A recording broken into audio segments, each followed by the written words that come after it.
અને સીધું અને સટમાં હવે વાત કરવી છે લેટર કાંડની। અમરેલી બાદ વધુ એક લેટર કાંડ સામે આવ્યું છે ધોરાજીમાંથી। ધોરાજીના ધારાસભ્ય સામે ગંભીર આક્ષેપ થતા હોય તેવો એક લેટર વાયરલ થઈ રહ્યું છે। ધારાસભ્ય મહેન્દ્ર પાડલિયા ભ્રષ્ટાચાર કરતા હોય તેવો ઉલ્લેખ થયું છે લેટરમાં। વાયરલ પત્રમાં ધારાસભ્ય મહેન્દ્ર પાડલિયા પર ગંભીર આક્ષેપ કરવામાં આવ્યા। કોન્ટ્રાક્ટર અને દેશી દારૂ વેચતા લોકો પાસેથી ધારાસભ્ય ઉઘરાણી કરે છે તેવો આક્ષેપ કરવામાં આવ્યો છે લેટરમાં। ધારાસભ્ય પર 2 થી 3 હજાર રૂપિયા ઉઘરાવવાનો આરોપ કરાઈ રહ્યો છે। પોલીસ મામલતદાર અને અધિકારીઓ પાસે પણ ધારાસભ્ય હપ્તા લેતા હોય તેવો પણ આક્ષેપ કરાયો। ઉપલેટા સર્કિટ હાઉસ ખાતે આ તમામ હપ્તાઓ પહોંચે છે તેવો પણ પત્રમાં ઉલ્લેખ કરવામાં આવ્યો છે। તો ભ્રષ્ટાચારના આક્ષેપો વચ્ચે ઘેરાઈ ગયા છે ધારાસભ્ય મહેન્દ્ર પાડલિયા। જ્યારે ગુજરાત ફર્સ્ટની ટીમ પહોંચી હતી, ધારાસભ્યને પૂછવાનો પ્રયાસ કર્યો। ધારાસભ્યએ નિવેદન આપ્યું છે, કહ્યું છે કે અમારા પક્ષના અથવા તો અન્ય કોઈને ઈર્ષ્યામાં આ પત્ર લખ્યાની આશંકા છે। નગરપાલિકા વખતે પણ આવા નાના પત્રો વાયરલ થયા હતા। મારા પર ખોટા આક્ષેપ કરવામાં આવી રહ્યા છે, જો કે વાયરલ કરનાર સામે પગલાં લેવાની રજૂઆત પણ કરી ધારાસભ્યએ। શું કહ્યું ધારાસભ્ય મહેન્દ્ર પાડલિયાએ એ સાંભળો। કોઈ હિત શત્રુ દ્વેષ ઈર્ષાથી પીડાતા વ્યક્તિનું આ કારસ્થાન છે। આ પ્રકારની પત્રિકાઓ નગરપાલિકાની ચૂંટણી પહેલા ચૂંટણી પછી પણ કરવામાં આવેલી હતી અલગ અલગ અમારા નેતાઓની વિરુદ્ધમાં, અને આ બાબતે મેં જિલ્લા પોલીસ વડાને રજૂઆત કરી છે। તે યોગ્ય તપાસ કરી અને આ કોણ છે, આની પાછળ કોનો હાથ છે એ શોધી કાઢવા એને નિયમ મુજબ પગલાં લેવા માટે પણ મેં રજૂઆત કરી છે। તો ધારાસભ્યએ સ્પષ્ટતા કરી છે અને કહ્યું છે કે આ તમામ આક્ષેપો ખોટા છે અને રજૂઆત કરી છે સ્પષ્ટ તપાસ અને પગલાંની। જો કે ધોરાજીના ધારાસભ્ય મહેન્દ્ર પાડલિયા સામે લેટરકાંડના મુદ્દે હવે પૂર્વ ધારાસભ્ય લલિત વસોયાએ કટાક્ષ કર્યો છે। કોંગ્રેસ નેતા અને પૂર્વ ધારાસભ્ય લલિત વસોયાએ કહ્યું છે કે ધોરાજી ઉપલેટામાં ભાજપમાં જૂથવાદ છે। કૌશિક વેકરિયા સામેના લેટરમાં કાર્યવાહી કરી હતી તેવો સવાલ કર્યો અને વધુમાં એવું કહ્યું કે હવે આ લેટર કાંડમાં કોઈ કાર્યવાહી થશે એવો પણ સવાલ કર્યો। અગાઉ પણ આ જ પ્રકારે લેટર વાયરલ થયા હતા। લલિત વસોયાએ શું કહ્યું, શું આક્ષેપો કર્યા એ પણ આપને સંભળાવીએ। દરેક વખતે મીડિયા પણ બતાવે છે, સોશિયલ મીડિયામાં પણ ચાલે છે, પણ મને આશ્ચર્ય એ વાતનું થાય છે કે અમરેલીના લેટર કાંડમાં કૌશિક વેકરિયાની વિરુદ્ધમાં પણ આવો જ લેટર વાયરલ થયો અને પોલીસે અને સરકારે પગલાં લીધા। તો અમારા વિસ્તારના ધારાસભ્ય ભારતીય જનતા પાર્ટીને નથી ગમતા કે ભાજપનું જે જૂથ, હું આ એટલા માટે કહું છું કે આજે મીડિયાની સામે પણ અને આની પહેલા પણ મીડિયાની સામે અમારા ધારાસભ્યશ્રીએ સ્વીકાર્યું છે કે ભાજપના જ અસંતુષ્ટ લોકો મારી વિરુદ્ધમાં પત્ર વાયરલ કરે, તો એ ભાજપનું જૂથ મજબૂત છે અને એની સામે કોઈ પોલીસ પગલાં નથી લેતી।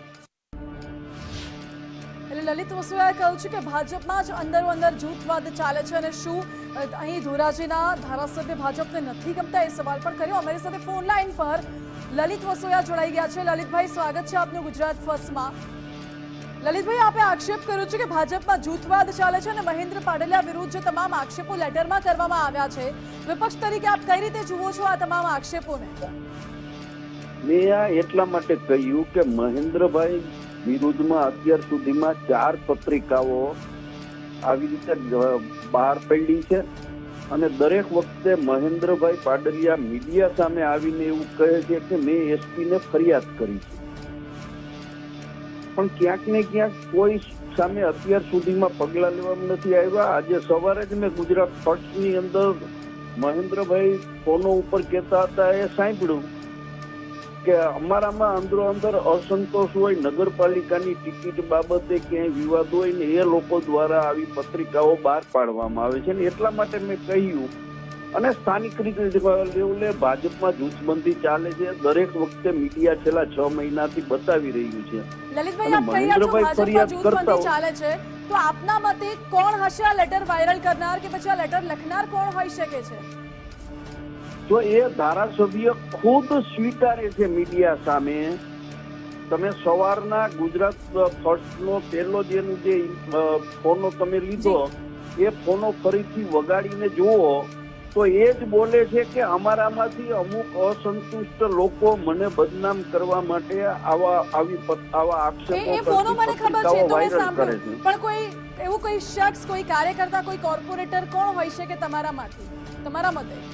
અમારામાંથી તમારા મતે અમારા મતે એ જો મને ખ્યાલ છે કે આ પહેલી, બીજી, ત્રીજી, ચોથી અને આ 5મી પત્રિકા કેને બહાર પાડી, પરંતુ મારે શા માટે નામ દેવા જોઈએ? અમરેલીમાં કૌશિક વેકરિયાની વિરુદ્ધમાં એક પત્ર વાયરલ થાય, ગુજરાતના ગૃહમંત્રી એમ કે આના વરઘોડાઓ કાઢવા જોઈએ, આની સામે પગલાં લેવા જોઈએ, અને આખા ગુજરાતે જોયું છે કે એ કૌશિક વેકરિયા માટે આખું ભાજપ ઊંધે માથે થઈ અને જે પત્રિકા કાંડ હતું એ પત્રિકા કાંડમાં પગલાં લેવાના. તો અમારા ધારાસભ્ય બિચારા એમ છે કે આ પત્રિકા આવી મને ખોટો બદનામ કરવા માટે વાયરલ થઈ છે, મેં એસપી ને ફરિયાદ કરી છે, તો પગલાં શા માટે નથી લેવાતા? હું તો એવું માનું છું કે ભાજપનું એક મજબૂત જૂથ હશે કે જે ધારાસભ્ય ફરિયાદ કરે છે છતાંય એની ફરિયાદ સામે કોઈ એક્શન નથી લેવાતા. ઓકે લલિતભાઈ, શું આપને લાગે છે કે આ લેટરમાં જે તમામ આક્ષેપો કરવામાં આવે છે એની સત્યતા કેટલી?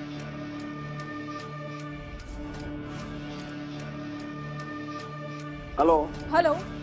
હા જી લલિતભાઈ, આ લેટરમાં જે તમામ આક્ષેપો કરવામાં આવે છે ધારાસભ્ય વિરુદ્ધ, એ તમામ આક્ષેપોની સત્યતા કેટલી આપના અનુસાર? તો ધોરાજી ઉપલેટા મત વિસ્તારના પ્રજાજનો બધી વસ્તુ જાણે છે. ત્યારે ભાજપના જ આગેવાનો, ભાજપના જ કાર્યકર્તાઓ આક્ષેપ કરી રહ્યા હોય ત્યારે હું એવું માનું છું કે વિરોધ પક્ષના આગેવાન તરીકે મારે આ બાબતમાં કેટલું સત્ય છે ને કેટલું અસત્ય છે એ કેવું હું ઉચિત નથી માનતો. કારણ કે આક્ષેપબાજી જે થઈ રહી છે એ એના લોકો કરી રહ્યા છે, એમાં વિરોધ પક્ષના લોકો તો આક્ષેપબાજી કરતા નથી. જી જી ઓકે લલિતભાઈ, આપનો આભાર અમારી સાથે જોડાવા માટે. તો આ હતા કોંગ્રેસ નેતા અને પૂર્વ ધારાસભ્ય લલિત વસોયા, જેમનું કહેવું છે કે ભાજપમાં આંતરિક રીતે જૂથબંધી છે. અત્યાર સુધી અગાઉ પણ જે ધારાસભ્ય મહેન્દ્ર પાડલિયા વિરુદ્ધ લેટરો વાયરલ થયા હતા એ તમામ લેટરો વિશે પણ કાર્યવાહી શા માટે નથી કરવામાં આવતી તેવો પણ સવાલ કર્યો. અમારી સાથે ન્યૂઝરૂમથી અમારા એસોસિએટ એડિટર ધર્મેશ વૈદ્ય લાઈવ જોડાઈ ગયા છે. ધર્મેશ, એક તરફ ધારાસભ્ય વિરુદ્ધ આ પ્રકારના આક્ષેપો થાય છે અને બીજી તરફ કોંગ્રેસના પૂર્વ ધારાસભ્ય એવું કહી રહ્યા છે કે શા માટે કાર્યવાહી કરવામાં નથી આવતી. શું આંતરિક રાજકારણ એટલું બધું અત્યારે ભાજપમાં જૂથબંધી ચરમસીમાએ પહોંચી ગઈ છે ધોરાજીમાં? શિસ્તબદ્ધ ગણાતા પક્ષ ભાજપમાં લેટર, પત્રિકા હવે સૌરાષ્ટ્ર માટે પણ કોમન થઈ ગયું એવું લાગી રહ્યું છે. અમરેલીનો જે બહુચર્ચિત જે લેટર કાંડ છે એ પછી તાત્કાલિક પગલાં લેવાયા અને એમાં જે કંઈ સંડોવણી ખુલી એ ભાજપના જ પદાધિકારીઓની છે અને જગજાહેર વાત છે. અને એ આખો લેટર કાંડની જે કાર્યવાહી થઈ અને એના પડઘા પડ્યા એ આપણે જાણીએ છીએ. હવે વાત તો આવી ઉપલેટા ધોરાજીના ધારાસભ્ય ભાજપના મહેન્દ્ર પાડલિયાની. આ ચોથી પત્રિકા છે વિપક્ષની. આપણે પોતે પણ મીડિયા જાણી રહ્યું છે કે આ ચોથી પત્રિકા આવી રહી છે. એટલે ભાજપમાં રહેનારા એક જૂથ પોતાની મનની વાત માટે નનામી પત્રિકા અથવા કોઈનું નામ લખીને પત્રિકા અથવા લેટર બોમ્બ રવાના કરતા હોય એવું આ સૌરાષ્ટ્રમાં બનતું આ બીજો બનાવ બની રહ્યો છે. અને ઉપલેટા ધોરાજીમાં તો તમને કહું, તાજેતરમાં નગરપાલિકાની ચૂંટણી સમયે ઉમેદવાર પસંદગી વખતે પણ પત્રિકા થઈ હતી. એ પછી ધોરાજીમાં નગરપાલિકાના પ્રમુખની વરણી પછી પણ સોશિયલ મીડિયામાં એક પોસ્ટ વાયરલ થઈ હતી. એટલે મહેન્દ્ર પાડલિયા માટે કદાચ એ મહેન્દ્ર પાડલિયાએ પણ આજે કબૂલ્યું છે ગુજરાત ફર્સ્ટ ઉપર કે ઘરના કદાચ ઘાતકી હોઈ શકે. માનસી એણે એક સૂચન પણ કર્યું છે કે વિરોધ પક્ષના તો હિતશત્રુ હશે જ, પણ કદાચ પક્ષના પણ હશે જેને ટિકિટ ન આપી હોય એટલે નારાજ થયા હોય. એટલે આ મનની વાત, અંદરની વાત હવે પત્રિકા કે લેટર રૂપે ભાજપમાંથી જ લખાતી હોય એવું અત્યારે આ બીજા બનાવથી થઈ રહ્યું છે. પહેલો બનાવ તો બહુ જગજાહેર છે, અમરેલીનો કાર્યવાહી થઈ છે, ઓન પેપર છે અને ભાજપના પદાધિકારી જ નીકળ્યા છે. હવે રહ્યું છે મહેન્દ્ર પાડલિયાની વાત, તો વિપક્ષ ભૂલી જાઓ, પણ હવે કોંગ્રેસ મુક્ત ઉપલેટા ધોરાજી હોય ત્યારે જે આ બધા જે આક્ષેપો છે, અને આક્ષેપો બહુ ગંભીર છે. ભલે અત્યારે આક્ષેપો જ છે, નનામી પત્રિકા છે, પોલીસ તપાસ કરે છે એવું કીધું છે, પણ આ આક્ષેપો અમરેલી જેવા જ સામ્યતા ધરાવે છે. ખનીજ ચોરીની બાબત હોય, દારૂ જુગારની બાબત હોય, આમાં ધારાસભ્યોને હપ્તા સુધીના આક્ષેપો મૂકતા હોય તો આ તપાસ અમરેલી જેવી જ ઉપલેટામાં થવી જોઈએ, તો જ દૂધનું દૂધ ને પાણીનું પાણી થઈ શકે. બાકી અત્યારે જે અમરેલી જેવો જ લેટર બોમ્બ આ પત્રિકા ટાઈપનો ઉપલેટા ધોરાજીમાં અને સૌરાષ્ટ્રના રાજકારણમાં ચર્ચાનો વિષય બન્યો છે. અને ઉપલેટા ધોરાજીના લોકો જાણે છે કે આ ચોથી પત્રિકા છે એટલે ઘરના આંતરિક મનદુખ હવે પત્રિકા સ્વરૂપે આવી રહ્યું છે. જી ધર્મેશ, બિલકુલ આભાર આપનો. એટલે આ પત્રિકા નનામી છે, પરંતુ આક્ષેપો છે તે અતિ ગંભીર આક્ષેપો કરવામાં આવ્યા છે. અમરેલી લેટરકાંડમાં પણ જે પ્રકારે આક્ષેપો કરવામાં આવ્યા હતા એ જ પ્રકારે સમાનતા આ લેટરકાંડમાં પણ જોવા મળી રહી છે, જ્યાં હફતાખોરીનો, દારૂનો એ તમામ આક્ષેપો કરવામાં આવી રહ્યા છે.